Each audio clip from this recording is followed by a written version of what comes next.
لائے۔ حضرت عبداللہ ابن مسعود رضی اللہ تعالیٰ عنہ فرماتے ہیں کہ حضرت عمر کا ایمان لانا مسلمانوں کے لیے عزت کا سبب تھا، ان کا ہجرت کرنا مسلمانوں کی نصرت تھی اور ان کی خلافت مسلمانوں کے لیے رحمت تھی۔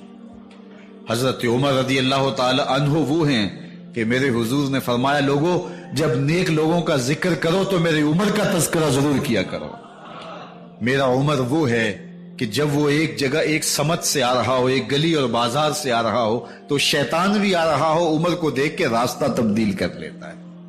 حضرت عمر رضی اللہ تعالی عنہ کی طبیعت کے اندر جو جاہ و جلال تھا، طبیعت کے اندر جو سختی تھی، وہ اسلام کے اندر آ کر بھی قائم رہی، اور آپ نے وہی سختی، وہی جاہ و جلال جو پہلے مسلمانوں کے خلاف تھا، اب کفار کے خلاف، منافقین کے خلاف حضرت عمر کی طبیعت کے اندر وہ جوش و خروش بدستور موجود رہا۔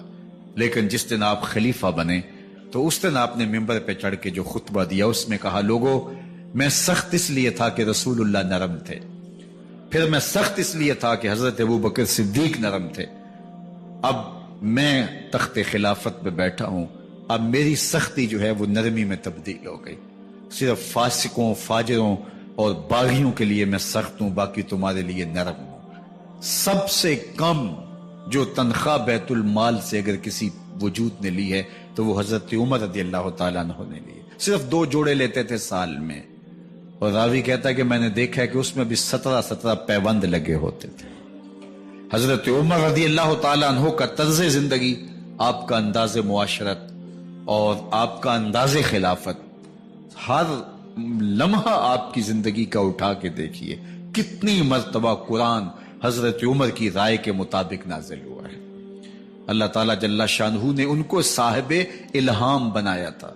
ہر امت میں کوئی صاحب الہام ہوتا ہے، حضور کی امت کا صاحب الہام حضرت عمر رضی اللہ تعالیٰ عنہ، اور آقا کریم نے انہیں اپنا وزیر قرار دیا، فرمایا میرے 2 وزیر آسمانوں میں ہیں، 2 وزیر زمینوں میں ہیں، آسمانوں کے وزیر ابو جو ہے وہ جبرائیل اور میکائیل ہیں، اور زمین کے وزیر ابو بکر اور عمر ہیں رضی اللہ تعالی عنہما۔ تو اللہ تعالیٰ جل شانہ نے حضرت سیدنا صدیق اکبر کے بعد حضرت سیدنا عمر بن خطاب رضی اللہ تعالیٰ عنہ سے جو کام لیا، مختصر دور خلافت کے اندر 10 سال 6 ماہ 4 دن آپ نے خلافت فرمائی ہے، لیکن کہاں سے چلے اور یہاں مکران تک، بلوچستان کا حصہ ہے، یہاں تک آپ کی سلطنت کی حدود وسیع ہوئی، ادھر آرمینیا تک جا پہنچے، حمص فتح کیا، قادسیہ، یرموک، آپ ذرا دیکھیے کہ کہاں تک آپ کی فوجوں کے گھوڑے دوڑتے رہے، اور اللہ تعالیٰ جل شانہ نے ان کو جو توانائی، عدل و انصاف کی قوت عطا فرمائی۔ اللہ اکبر، جب زمین پہ عدل کیا ہو تو زمین بھی حکم مانتی ہے، اور حضرت عمر وہ تھے جن کا حکم ہوائیں بھی مانتی تھی، زمین بھی مانتی تھی، جن کا حکم جو ہے وہ آگ بھی تسلیم کرتی تھی اور دریا بھی ان کا حکم مانا کرتے تھے۔